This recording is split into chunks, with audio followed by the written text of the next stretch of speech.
This episode of the Italian Wine Podcast is brought to you by the new book, Sangiovese, Lambrusco, and Other Vine Stories. Researchers Attilio Scienza and Serena Imazio explore the origin and ancestry of European grape varieties in a tale of migration, conquest, exploration, and cross-cultural exchange. Hardback available on Amazon in Europe, Kindle version available worldwide. Find out more at ItalianWineBook.com. Italian Wine Podcast. Chin Chin with Italian wine people.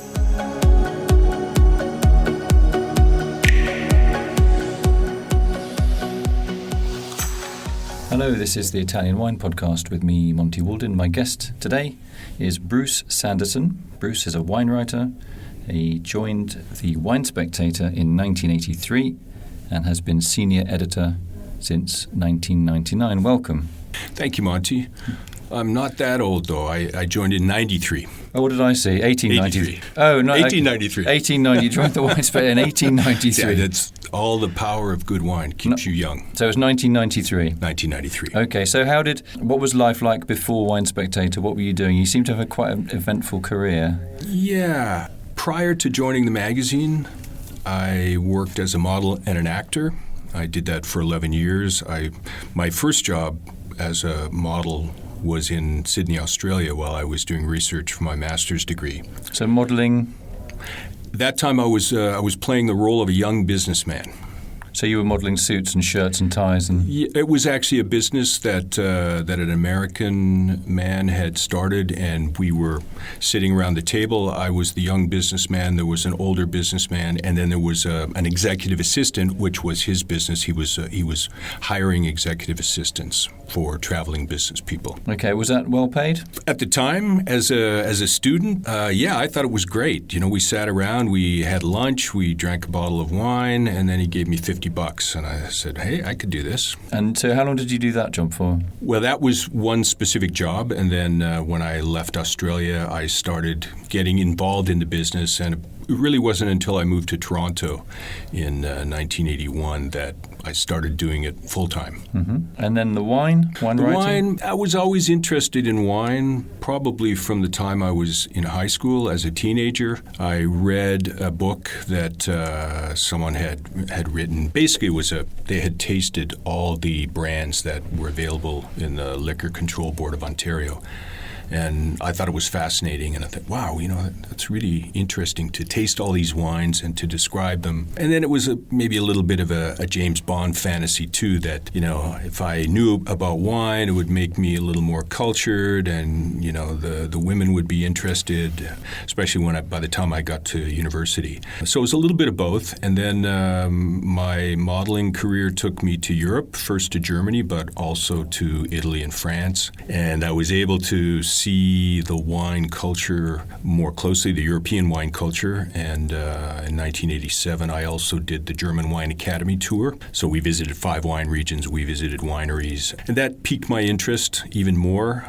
When I returned to Toronto, I started reading as much as I could about it. And then I moved to New York in 1990, to New York City, and immediately got involved in the International Wine Center as a teaching assistant. There we would set up tastings and clean up after tastings, but I got to sit in on some great tastings. We would do, a winemaker would come in, present his wines, or someone like Clive Coates, Andrei Chelichev, who I met.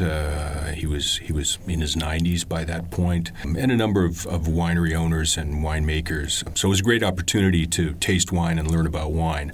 I also started working part-time with a company called Burgundy Wine Company. They imported Burgundy, obviously, and Rhone Valley wines in the beginning. And in 1991 and 1992, I also worked part-time at Windows on the World. What was that?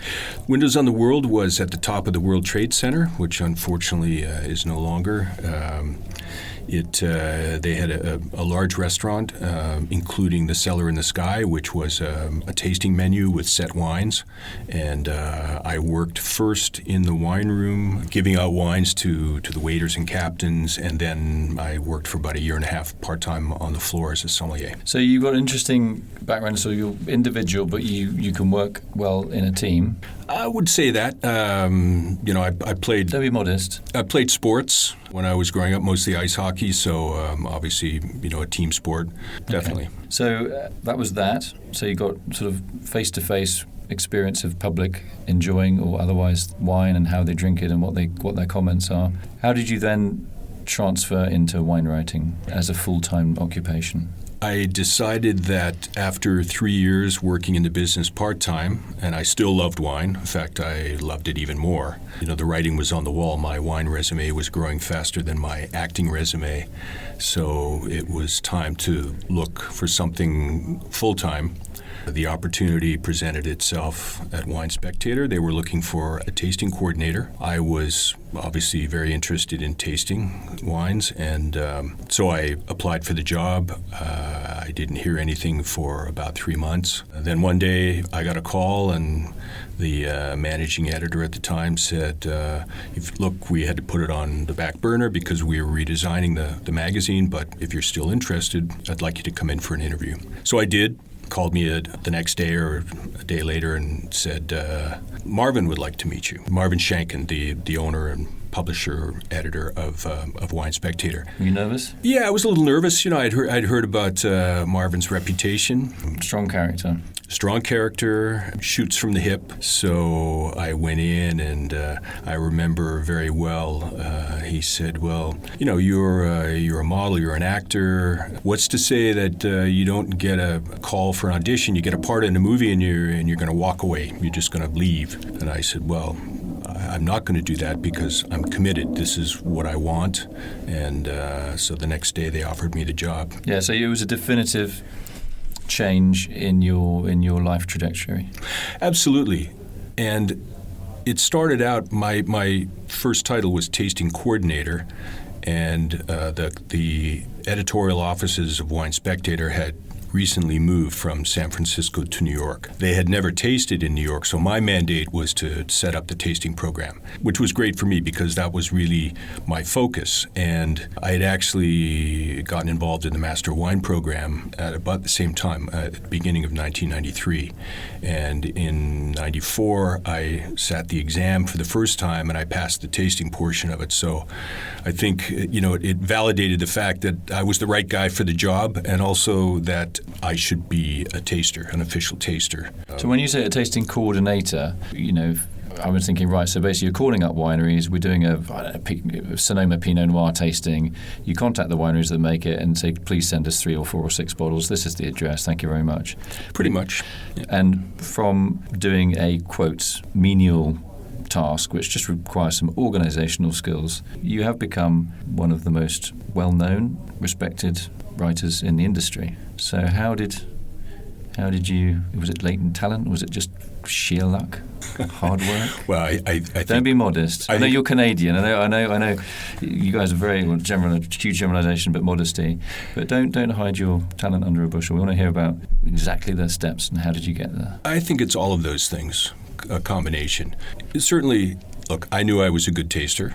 I had confidence in my palate. That's important, I think, yeah, isn't it? Yeah. Have the courage of your convictions. Absolutely. There was no doubt about it. I knew, and I was learning. I'd learned a tremendous amount in the MW program, and I'd already started visiting wine regions and trying to understand viticulture, vinification, aging, etc.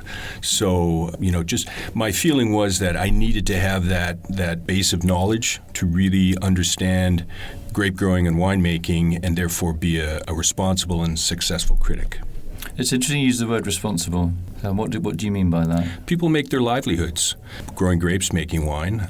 So it's a big responsibility when we give a positive score or a negative score. A negative score can really impact a winery's position in the market, whether people decide to buy their wine or not. So it's a big responsibility. Yeah, I mean that's I think probably one of the. I mean, would you say that there's with sort of official quotes publications like Wine Spectator or Decanter, that there is perhaps more of a, not saying respectful, but a thoughtful approach in what we write as content, which is what pays our bills, compared to, say, a blogger, or is that an unjust comparison? I think there's definitely a level of professionalism. If you're involved with a publication such as Wine Spectator, you need to have that level of professionalism. I think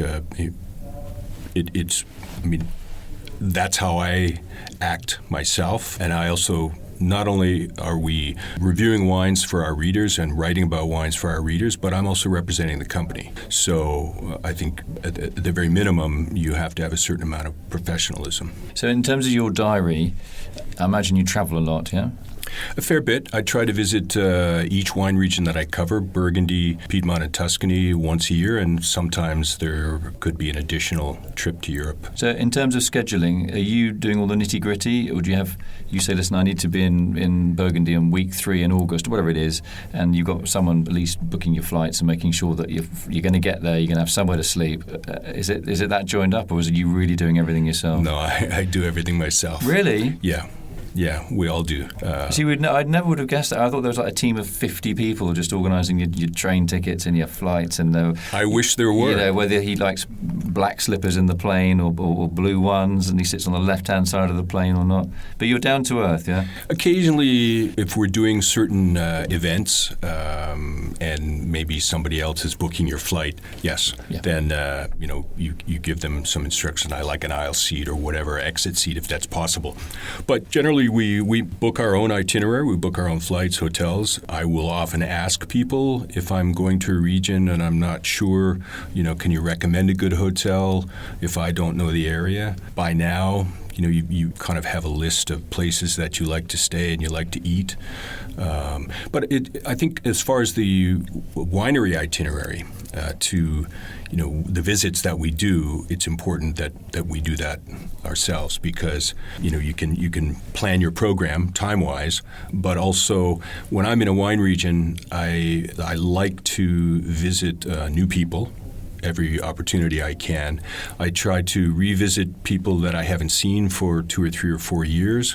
And in the case of Burgundy, for example, I kind of alternate between 1 year it will be Drouhin, Bouchard, Favely, and then next year it's Jadot, Louis Latour, so that you're covering the major merchant houses on a regular basis. Your beat, as they say, is in terms of Italy, you are looking at Piemonte and Toscana?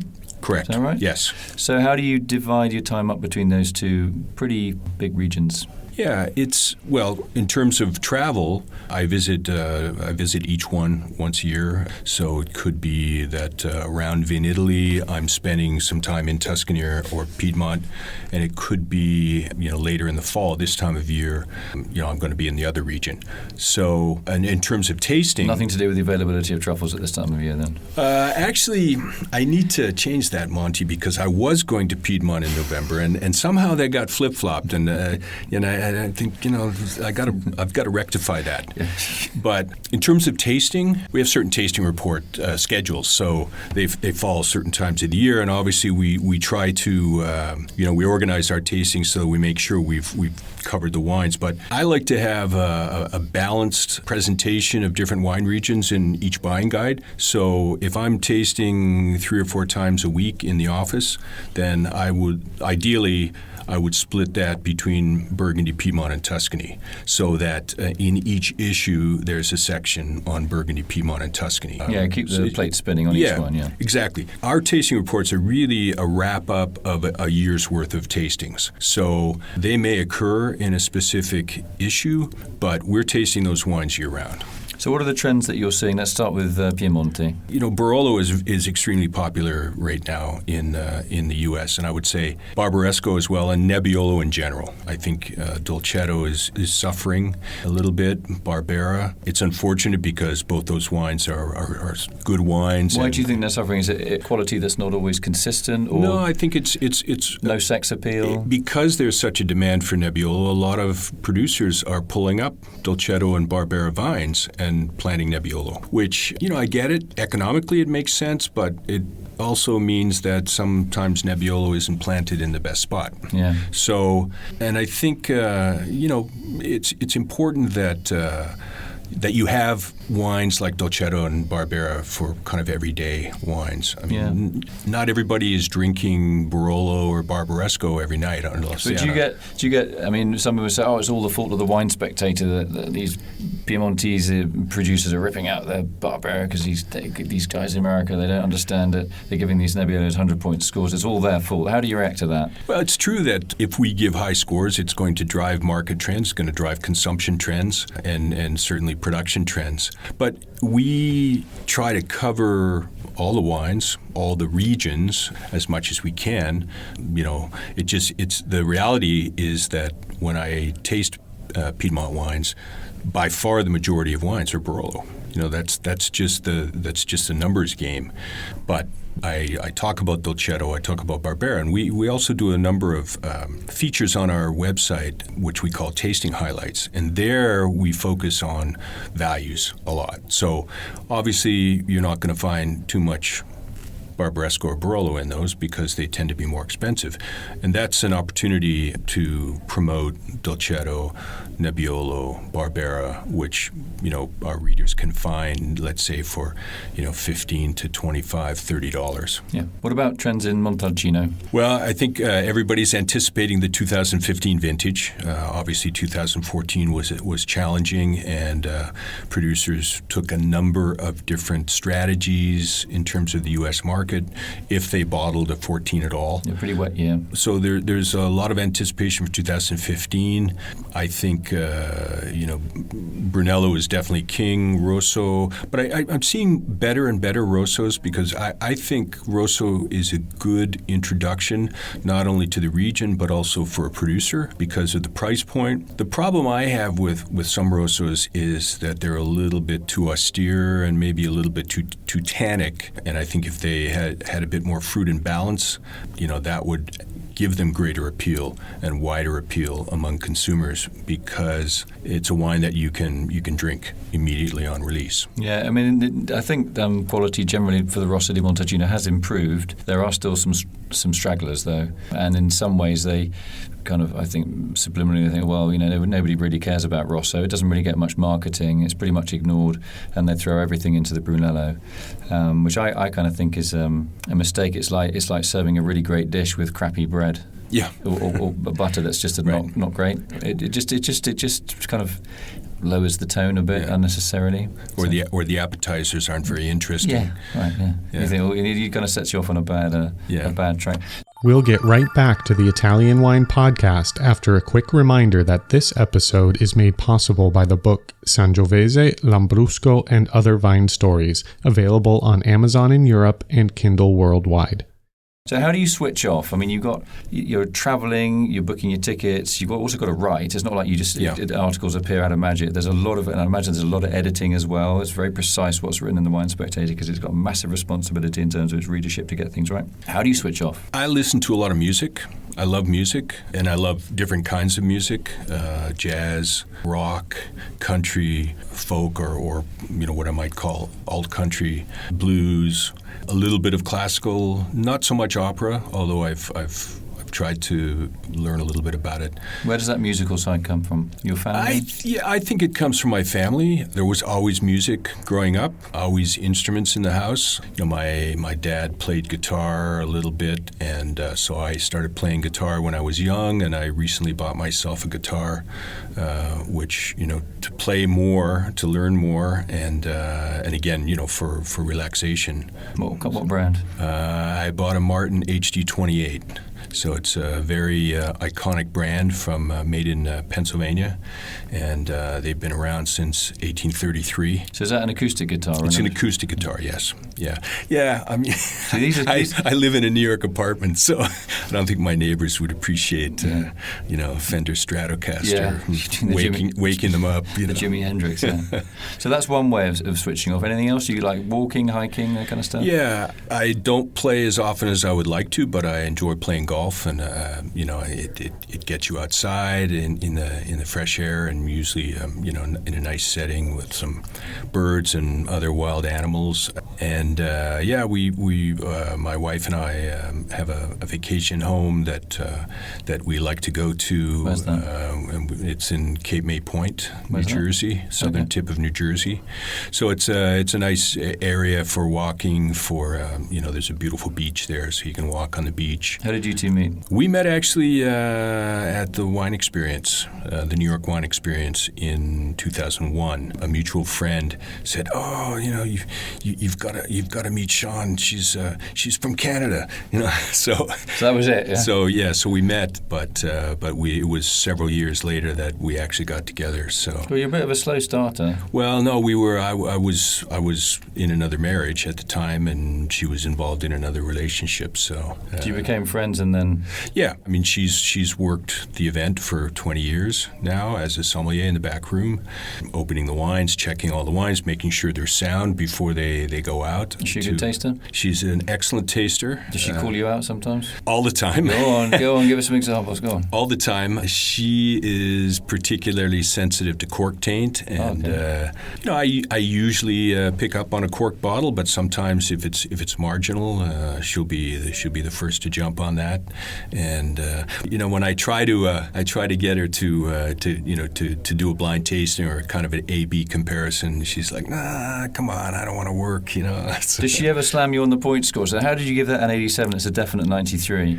Not too often, but sometimes she'll say, "Oh, I don't know, I think it was maybe a little better than that," or. Does she play devil's advocate sometimes to wind you up just so that to get you to expound on your reasoning? All the time. Well, that's good though, isn't it? Yeah. I mean, because she's coming at it from like a normal consumer perspective, whereas you're a kind of wine geek professional, full-time, head in the kind of sand almost. Yeah. It must be nice to have that kind of feedback. Yeah, it is. It is because it keeps me honest and also... But that comes through in your writing. Just as soon as I met you, I knew I just can't prejudge, but just looking at your backstory as well, you're down to earth. It's not just because you're Canadian. It's right. That is probably part of it as well. But you are a down to earth guy. I mean, you're in an incredibly high profile position with a ridiculous amount of responsibility. Yeah. And anything that, his shirt was dirty or his trousers weren't pressed properly or he turned up late or he got the name of my name wrong, all of these things are basic human mistakes that can happen. And because you're working for such a high profile magazine, the only thing you're going to get most of the time is to be shot at. Often you're not going to get bouquets of roses and chocolates landing. Sometimes maybe, but it's everything to lose and nothing to gain. So how do you cope with that pressure? I take my job very seriously. I work very hard at it. And you had asked me earlier about the jump to writing. I didn't come from a writing background. I came more from a tasting background. So I always say I kind of got in through the back door as tasting coordinator and then a few years later tasting director. But I had written a lot of papers in university. That's sort of a Canadian way in terms of education. So I was writing more, let's say, academic papers, making an argument or whatever. But still, that requires in-depth research, analytical skills, and then presentational skills, and making sure that what you write is what you mean, and there aren't any mistakes, and there's no ambiguity. Yeah, I prefer to do too much research, have too much information, and then try to distill it down.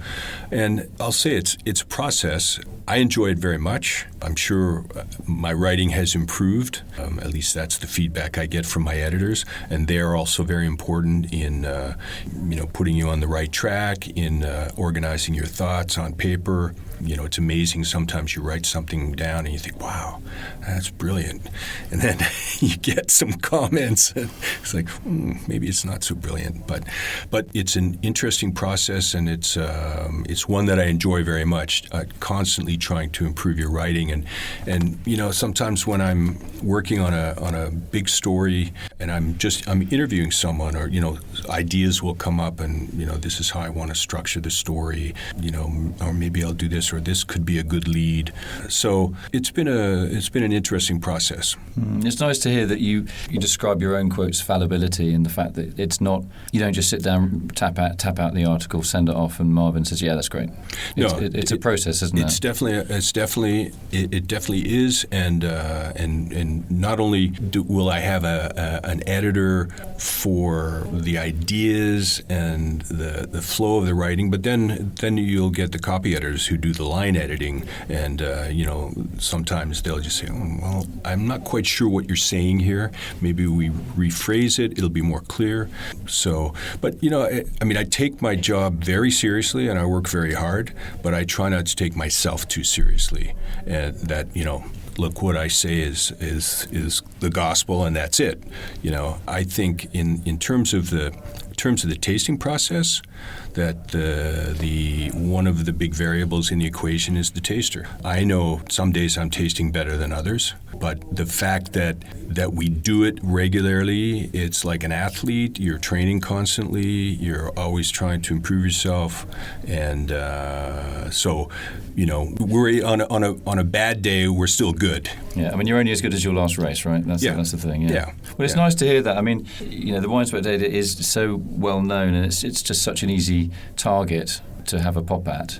And I have to be honest, I'm quite not nervous interviewing you, but you are a very influential guy in the wine industry. You really are. And I thought, do I need to tread on eggshells or anything like that? He's Canadian. He's going to be absolutely fine. And in fact, that is exactly what's happened. It's been really enjoyable listening to you, and the ins and outs of your job, and your very interesting backstory, and the fact that your personal life has sort of informed, in a way, your professional life. And you've got a hinterland as well, which is really important with your music and other things. And I think, you're the kind of guy I'd love to hang out with, go and have a coffee and all the rest, and just chat about wine without anybody getting an ego out at all, and exchanging opinions with respect and coherence as well. That's really, really important. So it's been a real treat to meet you, honestly.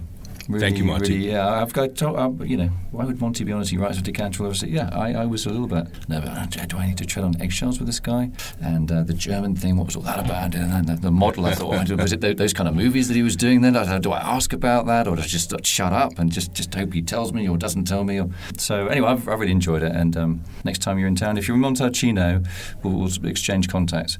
It'd be great to just have a coffee and have a chit-chat about Montalcino, because I spend a lot of time there. My partner's from there, my kids at school there, so it's changed a lot. It's improved a lot. I don't know if you picked that up, but the viticulture is much, compared to 10, 15 years ago, the viticulture is much, much better. The winemaking is much better. Just give us a comment on Montalcino, go on, before we leave you. Oh, no, I agree with you completely. In fact, I had a workshop yesterday with about 10 young producers from Tuscany, but I would say that most of them were from Montalcino, and I really like the direction it's heading. They're bringing a lot of energy. They're bringing fresh ideas. Better viticulture. They're really working hard in the vineyards, and I think they're looking at their estates in a different way than their fathers and grandfathers did. They're doing a lot of examination of the different parcels and subzones, and microvinifications, and buying smaller fermentation tanks and aging vessels so that they can look at all those differences. And I really think that's a good direction for them to go in, because they've got a story to tell. Yeah. And I think consumers in the U.S. want to hear about that. They want to know what's new, and that it's not just a region that's resting on its laurels, that it's popular and they're not moving ahead. So. Yeah, no, there's been definite progress. It's great that you've picked that up. Yeah, well, let's hook up. Thank you. Thanks, Bruce. I've enjoyed it very much. I've enjoyed it as well. I'm really thrilled, and I want to thank you for your time. It's been great. Thank you. Thank you, Monty. Thanks, Bruce. Listen to all of our pods on SoundCloud, iTunes, Spotify, Himalaya FM, and on ItalianWinePodcast.com. Don't forget to send your tweets to @EtawinePodcast.